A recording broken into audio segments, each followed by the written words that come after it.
하여튼 젠더 개념이 나중에 거짓으로 판명됐지만 어쨌든 페미니즘에 의해서 이게 확대됐는데 이 페미니즘이 어떤 것이냐에 대한 얘기를 잠깐 할 필요가 있겠죠. 페미니즘은 18세기 이래 여성 권리 신장운동, 투표할 수 있도록 해달라. 그 다음에 우리도 공부, 학교 가게 해달라 하는 걸 주장하는 운동을 해서 20세기 초반, 중반에 20년대에 각 나라별로 이제 여성 투표권이 인정이 되었죠. 그래서 이제 성공을 거두었습니다.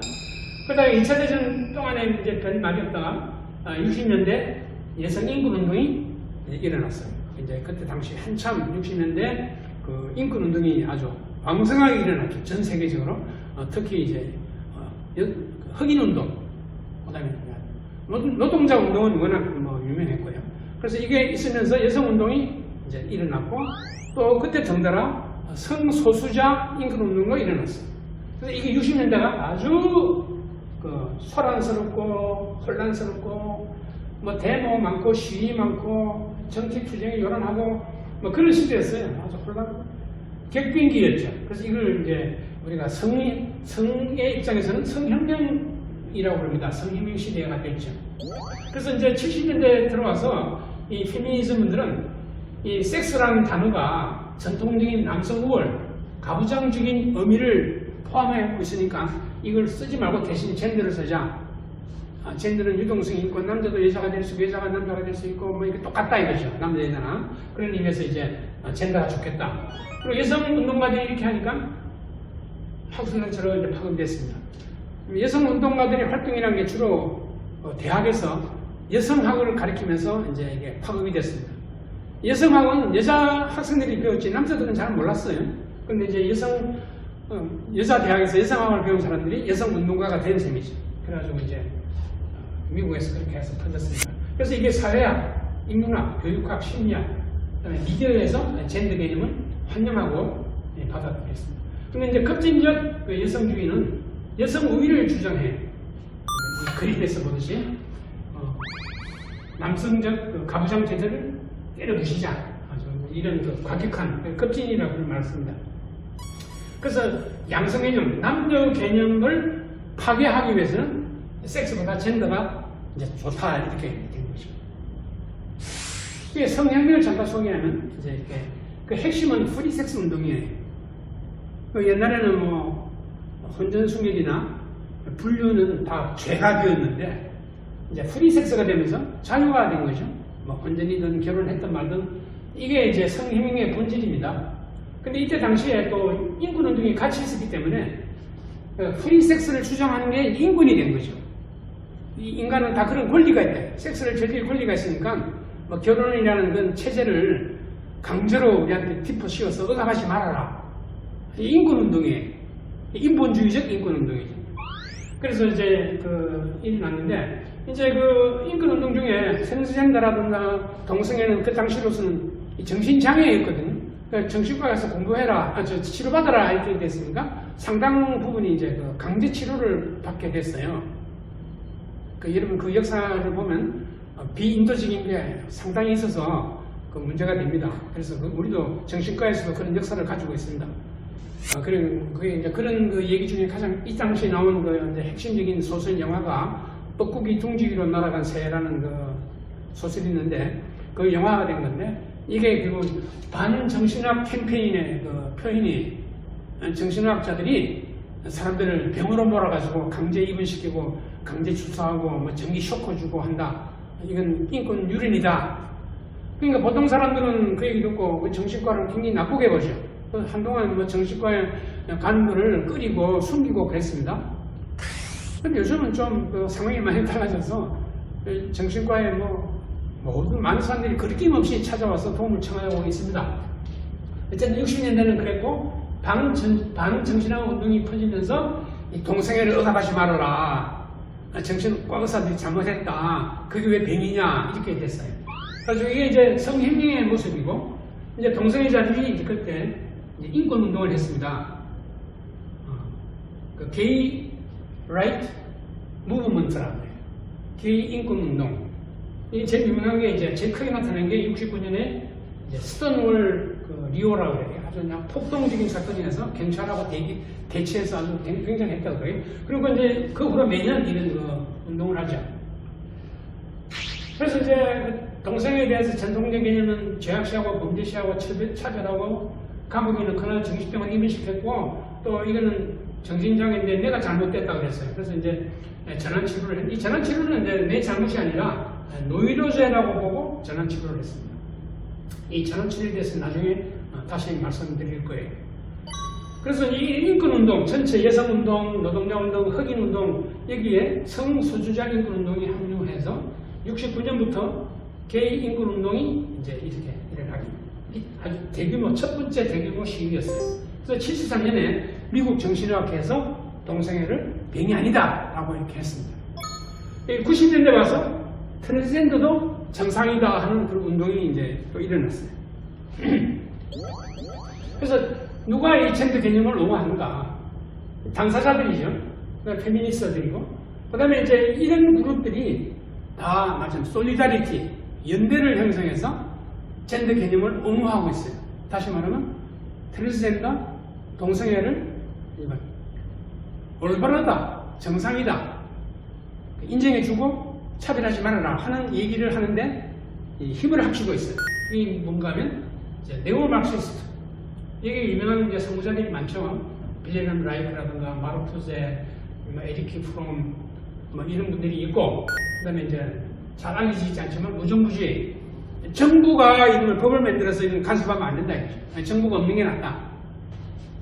그 다음에 이제 political correctness, wokeism, black lives matters 이런 그 활동하는 사람들. 그 다음에 전반적으로 진보적인 생각을 가진 사람들.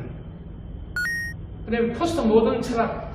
이게 뭐 도대체 법이고 룰이고 규칙이고 체제고 다 소용없다, 상관없다, 그런 거 없는 게 낫다 하는 게 이제 포스트 모던이고. 그 다음에 이제 이런 것을 인정하는 그 전문적인 그 학문, 이론적인 것이 또 있어요.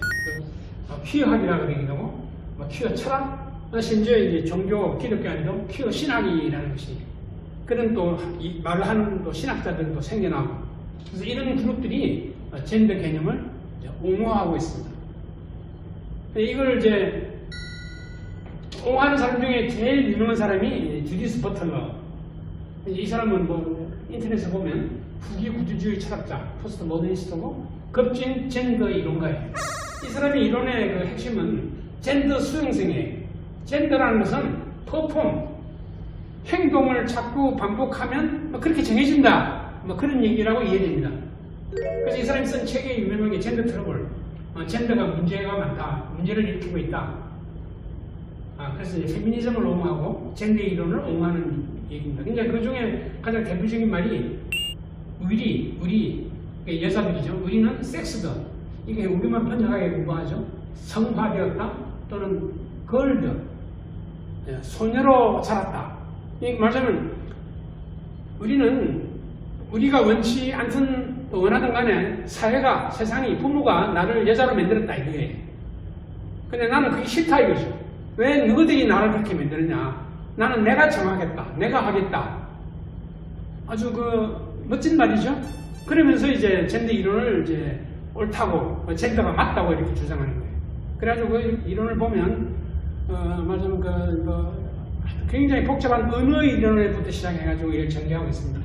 그래서 이제 여러분 드랙이란 말을 나중에 할 텐데, 드랙은 남자가 여자 옷을 입고 여자가 남자 옷을 입고 파티나 쇼 할 때 나서서 춤추고 노래하는 그런 사람들 드랙이라고 그래요. 엔터테인먼트 하는 사람들이죠. 이런 사람들이 여자 옷을 입고 여자 행동을 하니까 사실은 남자죠. 그런 사람이 또 인기도 있어요. 그러니까 이런 드랙이 말하자면 젠더 수행을 하고 있는 거예요. 그러니까 그런 젠더 수행을 하고 있는 사람을 그냥 그대로 자기가 하는 대로 원하는 대로 그냥 인정해 주는 거. 이게 젠더 이론. 이게 이제 주디스 버틀러가 말하는 것입니다. 그래서 섹스는 문화에 의해 과거 페미니스트들이 가부장적이라고 불렀던 이성애적 지배, 가부장적 이성애적 지배와 프로이드가 오이디푸스적 가족 구조를 그대로 그냥 지키기 위해서 폭력적으로 우리한테 강제된 것이다. 이걸 우리가 받아들일 이유가 없다 이거죠. 그러니까 이성애적 지위도 받아들일 필요가 없고 가부장제도 받아들일 필요가 없고 또 프로이드 가면 오이디푸스 가족, 아버지, 엄마, 자식 이런 삼각적인 체제 이걸 받아들일 필요 없고 다 거부하고 뭐 여자자끼리 결혼해서 애 키워도 되고 이런 것이 이제 버틀러 이론이에요. 그 자신이 그렇게 살고 있습니다. 여자하고 같이 살고 있고 또 애도 키우고 있죠. 그래서 사회의 이성애적 표징,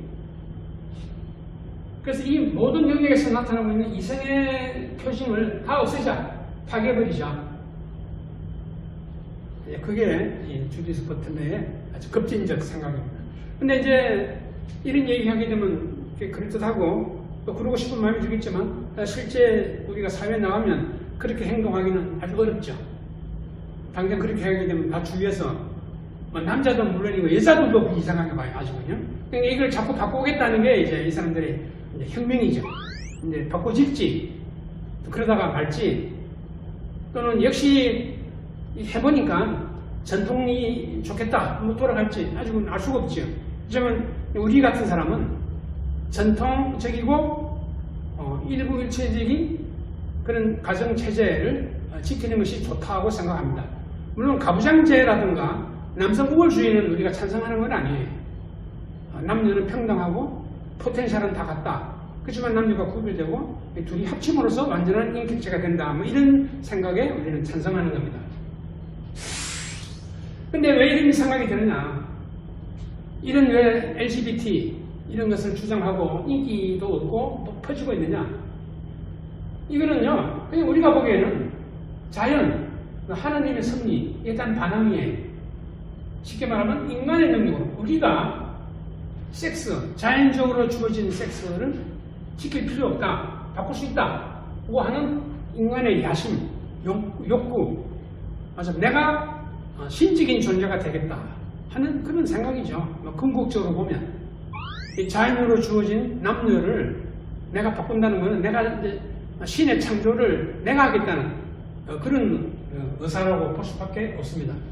그래서 요즘 전체 우리 사상은 인간이 신이다라는 하는 생각이 막 보편적으로 되어가는 중이니까 이제 이런 얘기가 같이 모두 나타나는 거죠. 그게 이제 인본주의라고 부르는군요.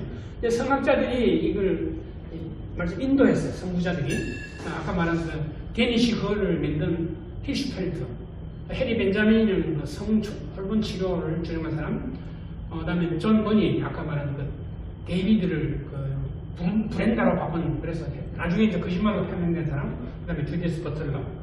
그리고 대부분의 막시스트 사상가들은 다 이걸 옹호합니다. 그럼 이런 생각이 발전하다 보니까 뭐 인간일 필요가 없다는 생각까지 나가요. 그래서 트랜스휴머니즘이라는 말이 요즘 나오고 있어요. 그래서 이거는 다 기독교를 반대하는 생각이고, 이제 그 중에 또 추가로 설명하면 쾌락주의라는 게 있어요.